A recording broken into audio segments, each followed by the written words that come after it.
En avril 2006, la France découvre Urban Star Racers dans le créneau jeunesse de France 3. Cette grande série d'aventures et de science-fiction renouait avec le feuilleton de qualité qui faisait la force et le pouvoir d'attraction de l'animation japonaise des années 80. C'est aussi le résultat de plusieurs années de travail acharné pour l'équipe de Save the World, qui a dû partir jusqu'à Tokyo pour mener à bien cette coproduction entre le studio japonais HAL, chargé de l'animation 2D, et le studio français Pumpkin, responsable de la 3D. Et enfin, c'est dans ce cadre que s'est déroulée une expérience tout à fait inédite. Faire travailler une équipe d'animateurs français sur la partie 2D de l'épisode 3. De temps en temps, on fait des réunions avec M. Nakashima, qui est le producer. C'est lui qui monte les équipes d'animateurs, c'est lui qui cherche le staff, qui gère les plannings, etc. Je lui demande sans cesse alors où ça en est, l'animation de télépisode, qui va s'occuper de l'animation de télépisode, comment s'appelle le storyboarder, etc. Un jour, on a abordé le problème du fait qu'il y avait énormément de séries au Japon, qu'il y avait finalement assez peu d'animateurs et qu'il avait beaucoup de mal à trouver des animateurs pour travailler sur Molly.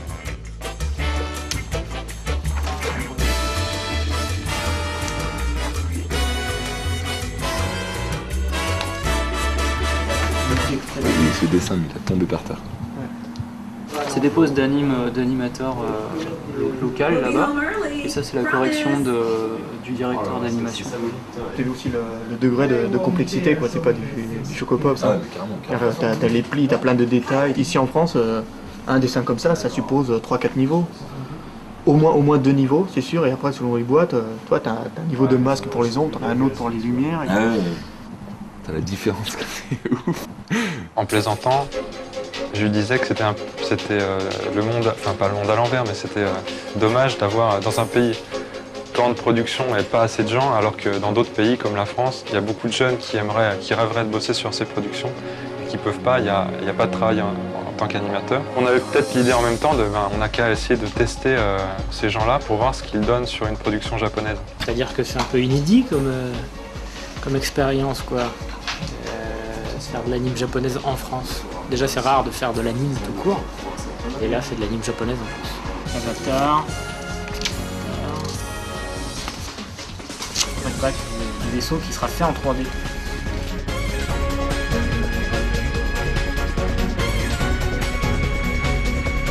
C'est là qui me fait bien flipper. Oh les mecs, c'est tape 300 quoi. C'est trop volume. C'est de la série, on va pas. Ouais, mais c'est ça qui est ouf. Quoi. Le boulot que ça demande, parce qu'il faut en plus, contrairement à l'habitude qu'on a en Occident, de séparer le travail, là-bas c'est la même personne qui fait le layout, l'anime, qui gère plein de choses, quoi, qui doit assister, nettoyer l'UMC dessin, et c'est une somme de travail incroyable. Au début, on voulait faire passer un test, juste un test comme ça, mais c'est un peu du travail gâché, donc on a plutôt décidé de donner vraiment des plans directement d'un épisode pour les mettre dans une condition plus réaliste d'emblée. Il est super beau, on sent bien l'animateur là-dessous. Ça arrive en perce, on se retourne. Assez rapidement, ça s'est organisé, on a décidé de leur donner des plans, une trentaine de plans de l'épisode 3. Pour jeudi prochain, c'est ça les layouts? Jeudi prochain. Un par jour. 30 plans, c'est l'équivalent de ce que fait un animateur japonais. Et là, évidemment, comme les animateurs français n'ont pas l'expérience ni le temps, parce qu'ils travaillent tous à côté, on leur a donné la même quantité qu'à une personne ici, mais à se partager à 5 personnes. Par exemple, le travail d'une demi-journée pour eux, nous on a une semaine pour commencer, quoi, pour se mettre en train. Parce que ça, on peut dire ça. Ouais, c'est vrai, c'est chouette, ouais. Merci. On arrive l'après-midi. C'est les feuilles sur lesquelles on va dessiner le layout. Donc on les utilise couplés avec ça, donc ce qui nous permettra de faire des cadres qui correspondent exactement au layout. Au sein d'un cadre, quand on veut zoomer sur un personnage, ou quand on veut dézoomer, ou resserrer, ou cadrer différemment, on se sert de ça.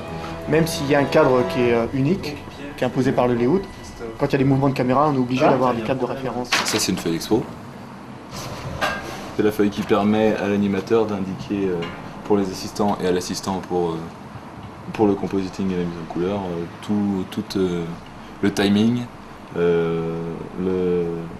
la vitesse du plan, les mouvements de caméra, etc. etc. C'est un peu un document important, quoi.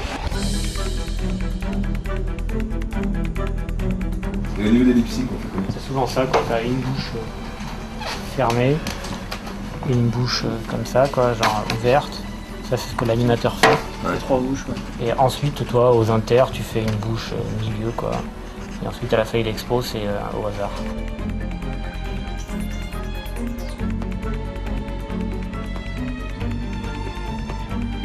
J'ai une bonne nouvelle et une mauvaise nouvelle à vous annoncer. Et de temps en temps, pour le truc un peu plus foufou, quoi, t'as T'as une bouche un peu différente. une bouche un peu différente pour un son, quoi, genre Mais ça, ils vont pas faire si c'est nous. Molly, c'est vraiment l'occasion de faire des expériences, quitte à ce que ça coûte un peu plus d'argent ou que ça pose quelques problèmes. C'est vraiment, si on le fait pas ici maintenant, on le fera jamais. Donc c'est vraiment le moment de tester des trucs.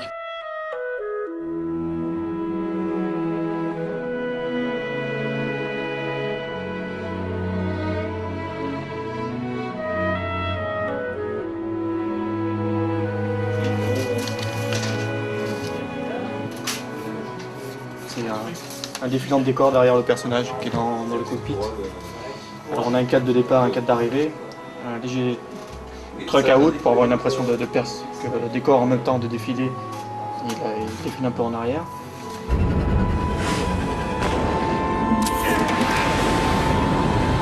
Thomas nous envoie ses corrections par internet, on les sort sur imprimante.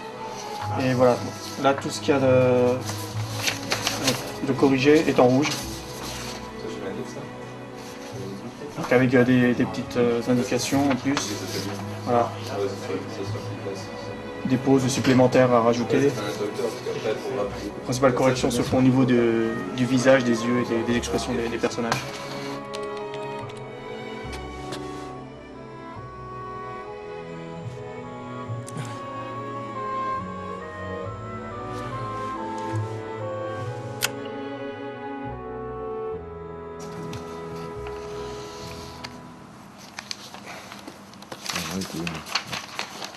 C'est pas évident, difficile au niveau du dessin de se remettre dans la perce pour les décors. Ça permet de se replonger dans des problèmes de dessin qu'on n'avait pas vus depuis quelques temps.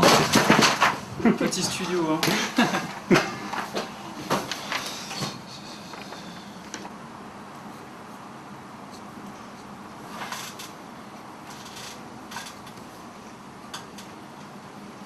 Il faut être assez précis sur les moindres petits détails, donc Ok, je vais faire ça. les corrections sont de rigueur tout le temps, quoi. Là, c'est un plan où Jordan se trouve dans le vaisseau et le cockpit se rabat sur lui. Donc, a priori, la perspective est pas suffisamment bonne. Il faudrait que je change un petit peu le personnage, que je tourne, que je mette plus dans la perspective du vaisseau. J'essaye de changer un peu les lignes de perce. Là, les lignes sont plus comme ça. Ouais, c'est un layout, c'est ça. Ouais. On met en place ce personnage pour pouvoir les animer par la suite. Donc ça, c'est l'étape qu'on va envoyer au Japon. Et on aura un retour, et en fonction du retour, quand ce sera fait, on pourra animer dessus avec le décor et tout. Voilà.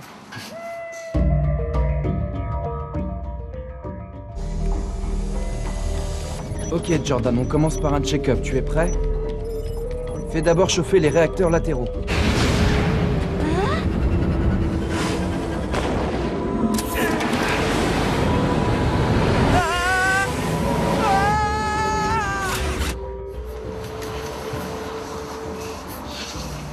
Il me reste un layout et demi, là je suis en train d'en corriger un. Il y a des problèmes de perf, il appuie sur des pédales, comme ça on voit les pieds. Et là, je suis en train de rebricoler tout ça pour que ça tienne en place. Et après il m'en restera un avec tout ça là.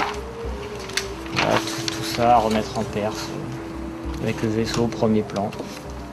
Et ensuite ben voilà, ce sera fini pour le layout. Voilà.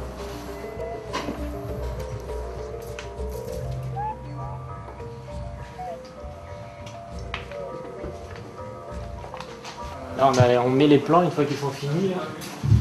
On a les plans à envoyer au Japon. Un plan de David par exemple, avec donc le décor au trait, avec la silhouette, je sais pas si on voit très bien, mais il y a voilà quoi, donc la silhouette en orange pour indiquer l'emplacement. Comme ça les décorateurs ils savent que là ils peuvent un peu se laisser aller, on va dire. Et sinon même c'est pour le cadrage de l'image quoi, pour qu'ils voient. Et donc voilà, sur un autre niveau, le personnage avec toutes les indications d'ombre, de reflets, etc., etc. Pareil, un plan de David donc, tu auras le décor à peu près comme ça. Donc tu auras les personnages dessus. Comme ça, avec lui qui sera incrusté dans un écran. pas simple quoi, parce que là c'est une bonne perce, une bonne perspective et surtout les éléments sont un peu courbes. Donc ça c'est pas simple quoi, fallait mettre les chaises dans la perce, machin. Pas simple quoi. Voilà. Ils ont fait les layouts, on les a reçus, on les a transmis à l'équipe japonaise. Donc là ils sont certainement en train de corriger. Je sais pas du tout ce qu'ils pensent des plans. Après je sais pas quelle va être la conclusion. Est-ce qu'ils continuent de travailler avec les Français? Si ça marche, eh ben, nos plans sont intégrés à l'épisode. Et si ça marche pas, eh ben, au revoir. Et je pense pas qu'ils retenteront l'expérience de sitôt, quoi. Le travail des Français a été bien reçu par l'équipe japonaise et tous les plans réalisés ont été utilisés tels quels dans l'épisode. Malheureusement, tout n'est pas si simple et les difficultés ainsi que les délais de communication n'ont pas permis à cette expérience de se poursuivre sur le reste de la série.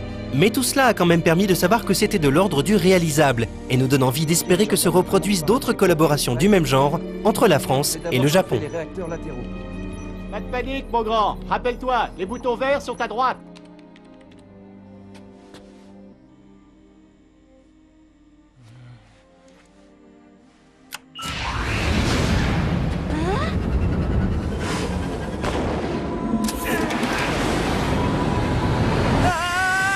Sortez-moi de là!